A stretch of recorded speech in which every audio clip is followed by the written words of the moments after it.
Pues como bien decía Alejandro antes, durante las 3 últimas jornadas, el primer día de Quality Water Summit, analizamos cuál era la actualidad, cuál era el estado del arte de la calidad de agua y del tratamiento del agua con la intervención de Cristina Anés, presidenta de CAUA, que también tenemos el placer de contar con ella, de asistir aquí. También contamos con varias participaciones de consejeros de diferentes autonomías que analizaron cuál es el estado de arte y cuáles son los planes y programas relativos al tema que nos trae aquí. Y durante los últimos 3 días, durante martes, miércoles y jueves, hemos tenido la oportunidad de conocer el amplio abanico tecnológico que se ofrece en tratamiento de agua. Durante el martes hablamos sobre eficiencia, miércoles economía circular y sostenibilidad, y durante el día de ayer nos enfocamos en los retos emergentes, centrándonos en el control de la calidad del agua. Y bueno, pues tras analizar cuál es el presente, como decía antes, del estado del arte, de todas las tecnologías que hay relativas a la calidad del agua, ahora es momento de hablar sobre el futuro de la tecnología, y para ello me acompañan 4 distinguidos ponentes. Presento de derecha a izquierda David Ambrona, Siberian Customer Excellence Manager de Xylem, compañía líder en la que trabaja desde hace más de 15 años, muy ligado a tecnologías de tratamiento tanto de agua residual como potable. David, bienvenido, muchísimas gracias. A su lado, Pablo Peinado, responsable del área de infraestructuras en Molecor, con una experiencia de 25 años en infraestructuras del agua, ha desempeñado diversas responsabilidades en producción, calidad, gerencia de fábrica, jefe de producto de ventas, exportación, así como en asesoramiento técnico comercial en obras de infraestructuras hidráulicas. Pablo, bienvenido. Muchísimas gracias por acompañarnos. Gracias. Idris Nuyo, Solution Engineer especializado en gestión de activos en Innovice by Autodesk, a quien ya conocéis. Y por último tenemos también a Luis Miguel Arauzo, que es director comercial y de operaciones de Tedagua, con más de 2 décadas de experiencia en el sector del agua, liderado contratos relevantes en tratamiento de agua, medio ambiente e hidráulica en más de 28 países, incluyendo proyectos de desalación, de potabilización, de depuración, reutilización, centrales hidroeléctricas y de almacenamiento. Luis Miguel, muchas gracias por acompañarnos esta mañana. Es un placer tenernos con nosotros. Pues, como bien decía, ha quedado claro cuál es el papel que va a tener la tecnología. Vamos a hablar de futuro. Quisiera comenzar con una primera pregunta, y es, cada uno desde vuestra posición, puesto que sois 4 perfiles de 4 entidades diferentes, y eso creo que puede enriquecer muchísimo el debate, porque son visiones seguramente complementarias. ¿Cómo creéis que la tecnología esté mejorando la calidad del agua? Empezamos por ti, David. Muchas gracias. Primero agradecer a IAGUA por invitarnos, como siempre. Y respecto a esta pregunta, que parece sencilla, pero no lo he de responder, porque lo estuve pensando, porque al final, tal y como está ahora mismo la normativa, pues hay sistemas convencionales que son suficientes para alcanzar esa calidad del agua que se requiere, ¿no? Pero, y tampoco diría que desde el punto de vista de tecnología, porque somos una empresa líder en el suministro de tecnologías para el tratamiento del agua, tampoco tengo claro que haya ninguna nueva tecnología que vaya a cambiar todo. Lo que sí creo que va a cambiar, más que las tecnologías o nuevas tecnologías, va a ser la aplicación de las mismas. Me explico. El tema de la ultrafiltración, por ejemplo, las membranas de ultrafiltración es una tecnología que prácticamente se ha instalado mucho como en formato MBR, sobre todo cuando había problemas de espacio, y poco se ha utilizado en el agua potable y poco en la reutilización. Sin embargo, ahora con las nuevas legislaciones, que algunas ya implementadas y otras que están por venir, es una tecnología que va a empezar a implementarse en este tipo de aplicaciones, ¿vale? No significa que sean aplicaciones nuevas. En España hay aplicaciones de ultrafiltración tanto en agua potable como en reutilización, pero hasta ahora eran aplicaciones muy específicas. Otras tecnologías que creo que sí que van a tener un auge va a ser procesos de oxidación, ya sea ozono o dióxido de cloro, que también son tecnologías que en este caso se aplican muchísimo en el agua potable, pero que ahora se empieza a ver y se empieza a considerar muy en serio en la parte de la reutilización, así como incluso en la depuración, porque como comentaba antes Alejandra, es el tema de los microcontaminantes. Y ese tipo de compuestos, pues uno de los procesos de tratamiento será su posible oxidación, ya sea solo con una oxidación como puede ser el ozono, una oxidación avanzada, o también la otra tecnología que creo que va a estar en auge va a ser el carbono activo, porque es un fenómeno de absorción para este tipo de compuestos. Carbono activo, lo mismo, no es una nueva tecnología, es una tecnología que viene sobre todo, se ha dicho antes, del agua potable, que seguramente se va a extender más o mucho más en el agua potable, pero que también, y ahí en otros países, ya se está utilizando incluso en la reutilización, ¿vale? Porque la forma de quitar ciertos compuestos en el agua residual que no son biodegradables o que la propia depuradora no ha sido capaz de retener o de transformar, pues una de las tecnologías que habrá que considerar también es carbón activo. Y sobre todo la combinación de estas tecnologías, porque bueno, a mí me gusta mucho el mercado del agua porque nunca te aburres, eso es lo primero. Y sobre todo por la combinación de las tecnologías, porque dices, bueno, el ozono solo oxida, sí, pero solo oxida, pero por ejemplo, combinado con el ultravioleta, el ozono te está mejorando la transmitancia, que es un parámetro muy importante para el diseño de un ultravioleta. O el ozono también te ayuda a la coagulación en una potabilizadora, ¿vale? Entonces, hay un montón de sinergias. La ultrafiltración, por ejemplo, ¿qué ventaja tiene la ultrafiltración? La ultrafiltración te quita toda la parte particular, solo te va a dejar la parte soluble. Por lo tanto, si luego tú metes un carbón activo o una oxidación, la oxidación y el carbón activo solo van a reaccionar con aquellos compuestos que ya son solo en fase soluble. Toda la particulada ya la has quitado, ya no van a reaccionar con eso y por tanto va a estar más optimizado el proceso. Y dicho esto, aparte de lo que son las tecnologías, creo que otra cosa que sí que tenemos que tener en cuenta es luego que se está hablando aquí, el tema de la digitalización, ¿vale? No solo vale las tecnologías, sino cómo optimizar las tecnologías desde el punto de vista del proceso, pero también la optimización energética. Y muchas veces nos faltan bastantes sensores, por no decir datos, para ajustar mejor los procesos. Pues muchísimas gracias, David. Buen disparo de salida para comenzar la mesa. Yo creo que ahí tenemos un buen abanico de las tecnologías que van a marcar durante los próximos años. Pablo, por continuar contigo. Sí, bueno, ante todo agradecer a IAGUA esta invitación a nuestra empresa, Molecor, a participar en este foro, en esta mesa redonda sobre el futuro de la tecnología del agua. Bueno, daros la enhorabuena también por la celebración de este foro, que está siendo un auténtico éxito de audiencia, por lo que he visto en las ponencias online que ha habido hasta ahora. Bueno, pues me gustaría empezar diciendo que a estas alturas del siglo XXI consideramos que, de alguna manera, que prácticamente los actores que están o estamos involucrados en la gestión del agua, de la calidad del agua, pues estamos bastante concienciados de su importancia y de la realización de su gestión de una manera eficaz, y no solo eficaz, sino también sostenible. El entorno actual de sequías, de falta de agua, muy recurrente, lo estamos viviendo especialmente este año 2023, pues hace que esta gestión sea imprescindible y que esta efectividad, tenga que ser un requerimiento muy importante de alcanzar. Entonces, respecto a la calidad del agua, me gustaría pensar en ella en un ámbito un poco más amplio, no solamente la calidad literal del agua, del fluido, las características organolépticas del material, del fluido, y falta de contaminantes, etcétera, sino también de lo que es la propia gestión, es decir, todo el proceso de gestión de transporte de agua, de tratamiento, etc. Entonces, desde ese punto de vista, pues es muy importante minimizar las aguas no registradas, esa cantidad de agua que no, bien por fugas, bien por averías o bien porque no se acaba de controlar su consumo, están en una especie de limbo que no se acaba de controlar. Por un lado hay estas tecnologías para la detección de fugas y para la detección de mejoras del control, pero en la parte que a nosotros nos atañe un poco más como fabricantes de materiales para el transporte de agua, pues nuestra tecnología pasa por un proceso de fabricación que minimice estas fugas. Es decir, la mejor manera de localizar una fuga es que no la haya, ¿no? Entonces, ese lleva siendo nuestro leitmotiv desde que empezamos a fabricar hace más de 15 años tuberías de PVC orientado.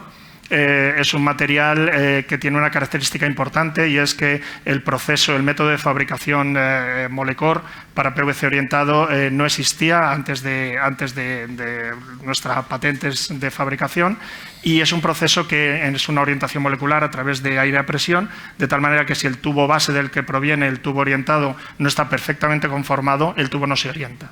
Con lo cual, la primera control de calidad del producto que luego va a llevar el agua y, por lo tanto, afecta a la calidad del agua, es la propia tecnología de fabricación. Por otro lado, en este mismo proceso lo que hacemos es conformar la copa. En un mismo proceso eso tampoco ocurría anteriormente. Hacemos esta orientación molecular que anteriormente la copa se fabricaba posteriormente con otro sobrecalentamiento que podría dar un problema de desorientación del producto, de tal manera que al hacerlo en el mismo proceso pues, se asegura la estanquidad de la unión de un tubo con el siguiente. Por otro lado, de cara a la calidad del producto, como digo, en lo que es la parte de la gestión, pues también consideramos que la cantidad de recursos necesarios para la fabricación de las tuberías de transporte del agua, pues que sean las menos posibles, de tal manera que el impacto medioambiental sea también menor. Desde este punto de vista, el proceso de orientación molecular lo que hace es optimizar la cantidad de materia prima que se utiliza, de tal manera que se orientan las moléculas para que trabajen a tracción circunferencial, a presión interna, de tal manera que se utiliza mucho menos espesor y mucho menos material que en otras soluciones más tradicionales. En nuestra fabricación, además, dentro de la norma hay varios niveles de orientación molecular. Nosotros fabricamos la más alta, clase 500, que hemos visto que mantiene una vida útil mínima de 50 años de la tubería, pero que a través de curva de regresión ya estamos comprobando que podemos llegar cerca de los 100 años, de tal manera que por todo lo anterior Molecor da una garantía de 50 años en el producto. Es decir, no es que esperemos que dure 50 años, sino que damos una garantía de producto de estos 50 años.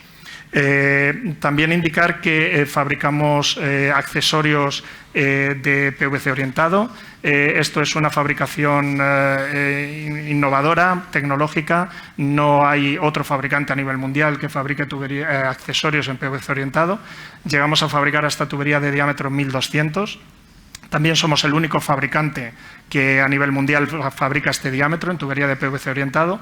Y todo esto es como parte de la tecnología y de la innovación para el tratamiento del agua y que interviene en la mejora de la calidad del agua. Fabricamos y suministramos a los 5 continentes, tenemos fábricas en 4 continentes y también lo que hemos desarrollado últimamente, no solamente como producto, sino también desde el punto de vista de la gestión, es una aplicación móvil que mi compañero Marcos presentó hace unos días en este mismo foro. Es la aplicación Geoton, que es una aplicación para geoposicionamiento de todos los elementos de una red hidráulica, tuberías, codos, Ts, etcétera, de tal manera que lo que permite respecto a la calidad del agua, que es por donde iba tu primera pregunta, lo que permite es adelantarse a que pueda haber un problema grave.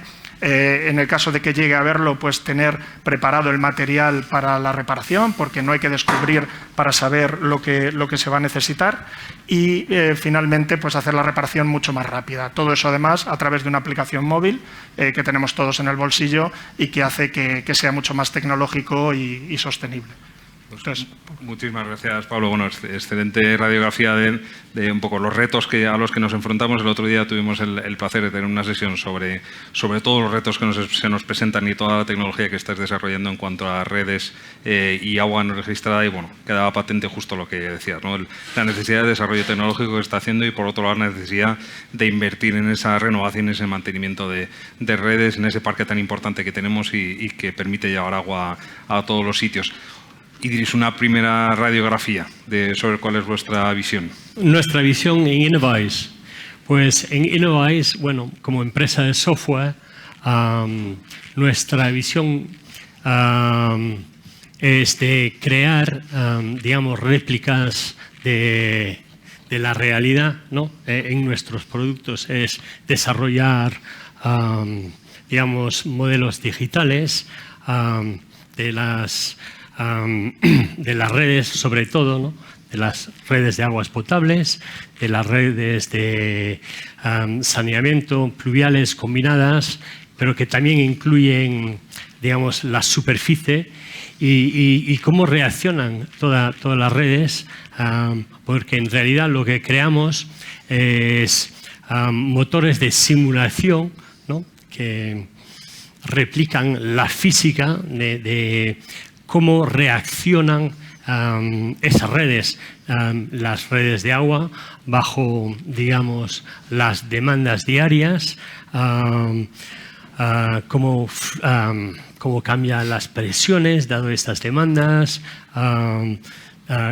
cuáles son las redes, cuáles son los elementos críticos. Creando estos modelos digitales, siempre avanzamos con las nuevas tecnologías emergentes, muy interesantes, ¿no? La Internet of Things, poder conectarse a datos reales, ¿no? Eso ya se mueve, esos modelos, ¿no? Que son, digamos, herramienta de ingeniería, ¿no? Pero al conectarse en tiempo real a los sensores, se convierten a soluciones muy poderosas, ¿no? Porque podemos en tiempo real ver lo que está sucediendo en la red y al conectarse las redes estas pluviales de alcantarillado a sensores pluviales, podemos ver lo que pasará dentro del día que nos enfrenta, la semana, dado las tormentas que se acercan, ¿no? Y de pensar cómo mejorar el rendimiento de estas redes, ¿no? Para prevenir los problemas que pueden suceder, los problemas de entornar al medio ambiente, causar problemas, etc. En lo que es el mundo de tratamiento, ¿no? La sensorización es más evidente en las plantas de agua potable. Lo de las aguas residuales, en muchas, solo se hacen medidas en el agua que se retorna al medio ambiente, pero en el agua potable podemos, con nuestra solución de agua de nuestra solución de inteligencia artificial, ¿no? Imponerle retos para cómo mejorar el funcionamiento de la planta, ¿no? De no ser tan reactivos y más proactivos. Muchísimas gracias. Gemelos digitales, Internet de las cosas. La verdad es que la digitalización, como estamos viendo ahora durante esta mañana, está llegando a todas las capas de la gestión y del tratamiento del agua y es una realidad que viene para quedarse. Luis Miguel, para cerrar esta primera pregunta de diagnóstico, ¿cuál es vuestra posición? Bien, nosotros en el grupo TEDagua Cobra,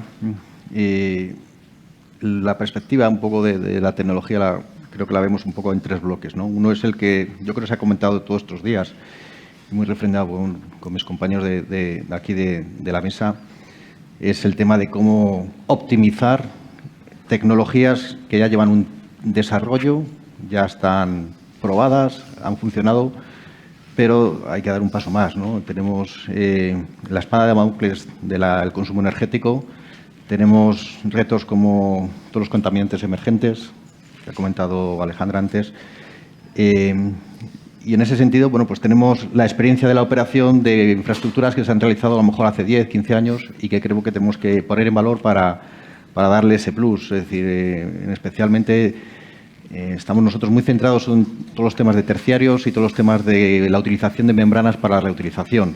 Yo creo que tal como diseñábamos, tal como ejecutábamos plantas, no solo para el tema público, sino también para el tema industrial. Es decir, hace 10 años diseñamos una planta para reutilizar todo el agua que se utilizaba dentro de un campo petrolífero para poder regar dentro de una selva, de un palma en Colombia, ¿no?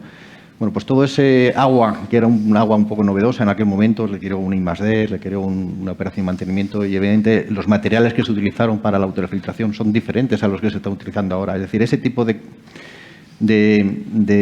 tecnologías nos tiene que ayudar a la optimización, ¿no? Y, evidentemente, para el tema de redes va a ser fundamental, ¿no? Este nuevo campo que se está abriendo de fomentado, espero, con todo el tema del PERTE, pero no solo para la detección de fugas, sino para dar ese paso más del Internet of Things. Nosotros llevamos concesiones de tuberías de aguas de más de 35 años. Evidentemente, la inversión en todo este tipo de elementos va a ser fundamental. Por ejemplo, un país como Arabia Saudí, en los próximos 7 años va a invertir más de 15.000 kilómetros, o sea, como para ir 3 veces de Madrid a Riad, y vamos a tener la operación durante mucho tiempo y donde vamos a tener que meternos en 150 kilómetros en el desierto, y evidentemente cualquier optimización, no solo de fuga, no solo de energéticos, sino también un poquito de la gestión de esa infraestructura va a ser fundamental, y la tecnología ahí. Espero que toda la experiencia que tenemos en España en depuración, en reutilización y que ha sido aplicada al futuro, se pueda hacer igual ahora con el tema de redes. El tema industrial yo creo que también es un tema que creo que queda por bastante recorrido por el que realizar. Yo creo que todo el tema de hidrógeno verde que se va a realizar va a requerir de tecnología que se conoce, pero que no está optimizada, no está integrada en un paquete que sea realmente atractivo a día de hoy. Temas de la minería. Se está cambiando totalmente el proceso de obtención de minerales, y en lugar de ácido sulfúrico se va a requerir agua, y para ello la necesidad de aplicar de una manera no solo efectiva sino eficiente los tratamientos que conocemos va a ser una vía que vamos a realizar y bueno, que hemos iniciado, ¿no?, en proyectos como lo que está exportando España en Chile, con todo el tema de la desalación que se está realizando ahí para mineras de cobre, titanio, silicio, etcétera, ¿no? Un segundo bloque que ahí yo sí que creo que hay que estar o no hay que cerrarse, es el tema de cualquier tema de I+D. Estos ya sí que son proyectos que no están ni en fase beta, pero que pueden crear un tema disruptivo en los próximos 20 años. Sin lugar a duda, hay en temas de desalación, si bien en abastecimiento, en depuración se ha avanzado bastante, en temas de desalación todavía quedan retos importantes que ver, ¿no? Es decir, ¿por qué no obtener cierto tipo de materiales de la salmuera, como el litio, como el boro, temas que tienen realmente valor?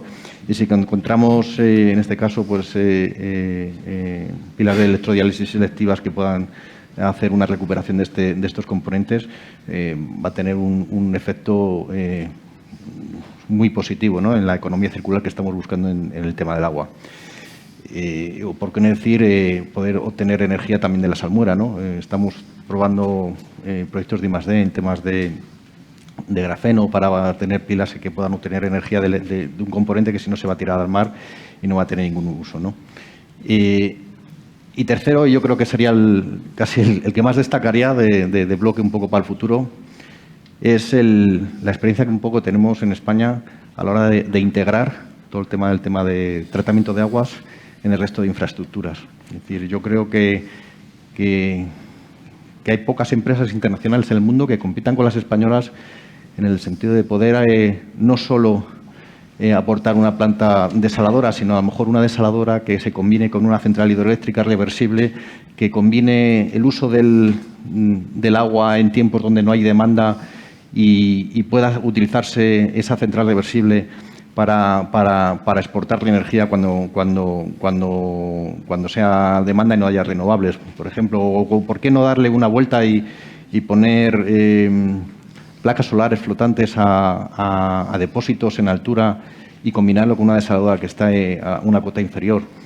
En España tenemos secados térmicos que se pueden combinar con secados solares y con energía procedente de plantas futuras, poder saber un poco cuál es la utilización de los fangos que pueden hacer en países que están todavía en fase de desarrollo y que nosotros empezamos hace 20 años. Todo ese tipo de cosas, evidentemente, también pueden ser favorecidas por todo el tema de estos desarrollos digitales y traer la tecnología que aportamos en cada uno de los sectores, tratamiento de aguas, renovables y el tema de digitalización de redes, en lo que es un sistema que de verdad interactúe y que hagamos de lo que es se hablaba hace unos años de las Smart Cities, pues hagamos Smart Utilities y en ese sentido creo que la tecnología va a ser la rama que de verdad nos diferencia en el mundo, ¿no?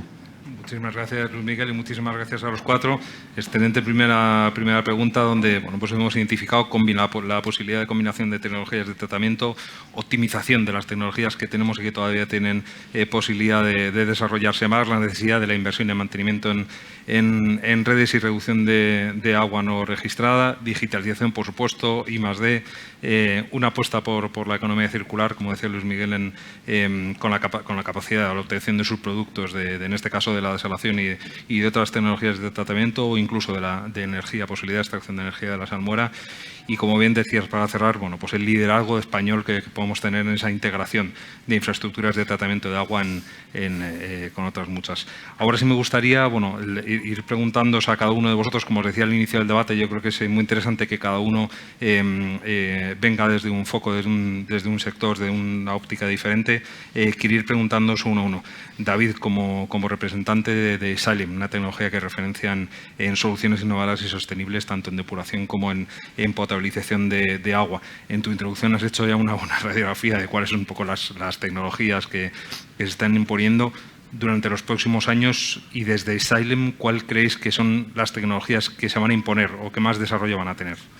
La verdad es que voy a repetir un poco lo que he dicho, porque más o menos las que he enunciado, que es el tema de la ultrafiltración, pues todas las características que tiene, porque he dicho al principio de que la ultrafiltración es el mejor sistema de filtración, porque te va a dejar el agua solo con la materia soluble, pero es que te retiene también cosas particuladas como son las bacterias. Es decir, la ultrafiltración es uno de los sistemas de desinfección más potentes que hay. Nosotros en Xylem tenemos la ventaja de que tenemos varias tecnologías de desinfección. No hace falta que venga aquí a contaros un cuento de comillas o a deciros que la ultrafiltración es el mejor sistema porque sí. Pero comparando con el ultravioleta o el ozono, la ultrafiltración desde el punto de vista de desinfección es una tecnología muy buena. Ahora mismo, con la nueva normativa de reutilización, que te están pidiendo parámetros no solo de coli y de bacterias, sino te meten protozoos y te meten ya virus, que a veces con el ultravioleta, ahí estamos hablando a veces de dosis de 10 veces más para desinfectar esos patógenos. Ahí la ultrafiltración, la ventaja que tiene es que te desinfecta incluso la parte de virus. El ozono, por ejemplo, desde el punto de vista de desinfección, pues tiene una característica bastante curiosa. Es bueno o puede desinfectar bacterias, pero, por ejemplo, el ozono está muy enfocado y es muy eficiente a la hora de desinfectar virus. Por eso muchas veces la combinación de diferentes procesos, como puede ser el ozono y ultravioleta, pues el ultravioleta lo puedes enfocar a los protozoos y a las bacterias, y el ozono a la parte de los virus, en el caso de la reutilización. Y el otro proceso que comenté, que es el tema del carbón activo, pues eso al final va muy ligado a todos esos compuestos que están en el agua, que una de dos, o los oxidas y transformas, que no eliminas, porque ya sabes que lo transformas en CO2, pero eso sería una locura. La otra solución que te queda es, de alguna forma, absorberlos en algún medio, para poder luego retirarlos. Importante también, cuando hablamos a veces de osmosis o incluso de la propia ultrafiltración, que son procesos que te retienen las cosas, pero tienen un rechazo. Y el que haces luego con ese rechazo es también a veces un problema, sobre todo en zonas de interior. Pues muchísimas gracias, David. Nos quedamos con esas 4 tecnologías. Hemos hablado de potabilización y depuración. Vamos a pasar a reutilización y desalación. Luis Miguel, Tedagua Grupo Cobra es una marca que está indisolublemente ligada a proyectos internacionales de diseño, construcción y operador de plantas, tratamientos de desaladoras y regeneradoras, plantas donde se depure, se regenera el agua para poder reutilizarla posteriormente. ¿Qué innovaciones tecnológicas ha desarrollado Tedagua para seguir sumando esas referencias en el mundo, y cuáles son vuestros casos de éxito más notables? Bien, un poco separado de reutilización y desalación. En desalación me atrevería a decir un poco que el proceso es más convencional, en el sentido de que pues un poco los tipos de procesos en función de la calidad del agua que estamos realizando varían, pero varían entre 3 o 4 opciones, ¿no? Dependiendo un poco de las características de agua de entrada y de salida. Proyectos, como decía, en Chile, en Perú, proyectos en Filipinas, en Argelia, en Djibouti. Es decir, un poco tenemos desaladoras ahora mismo en más de 18 países. poco hablando también de futuro, ¿no? del tema de cómo estamos viendo oportunidades para las empresas nuestras del agua, ¿no? Entendemos que aparte de la experiencia en desalación, que somos pioneros, convencional, yo creo que podemos aportar temas como la desalación flotante. Estamos desarrollando plantas de hasta 50.000 metros cúbicos que pueden ir en una plataforma y pueden ir a zonas costeras donde no haya posibilidad de terrenos. Creo que también hay que tener flexibilidad para poder soportar no solo desaladoras que sean de manera permanente, sino para temas puntuales de sequía, que está muy en boga. Estamos creando unidades prefabricadas de desalación que pueden ir desde los 1.000 hasta los 10.000 metros cúbicos día para poder agua desalada en 3 semanas, como fue, por ejemplo, el caso de La Palma, que conocéis todos del volcán que fue hace más de año y medio y en el que se tuvieron desgraciadamente se rompió toda la tubería de distribución de agua y tuvimos que aportar unas desaladoras de emergencia para poderlas dar en menos de un mes, estar dando agua para poder evitar el